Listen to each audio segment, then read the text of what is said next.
দেখো বন্ধুরা, এটা আমাদের এলাকার মানে বড়নগর এলাকার সবচেয়ে বড় কালী মা। এটা কালীতলা মাঠে হয়।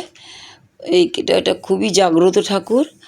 এর গত বুধবার এই ঠাকুরটা চলে এসেছে, মা চলে এসেছে। আমার আজকে সময় হলো, আমি মেয়েকে নিয়ে একটু মাকে দর্শন করতে গেলাম, যদিও রাত হয়ে গেছিলো। এই মানে গোটা মাঠ জুড়ে মেলা বসে। দেখো, যদি এখনও পুজো হয়নি, পুজোর দুদিন আগে, পুজোর দিন থেকে এত ভিড় হয় যে মাঠে প্রবেশ করাই দুঃসহ হয়ে যায়। তবে হ্যাঁ, যেদিনকে কালীর পুজো হবে সেদিনকে তোমাদের পুজো এবং মেলা সব কিছু তোমাদের দেখাবো। তোমরা আমার ভিডিও দেখতে থেকো।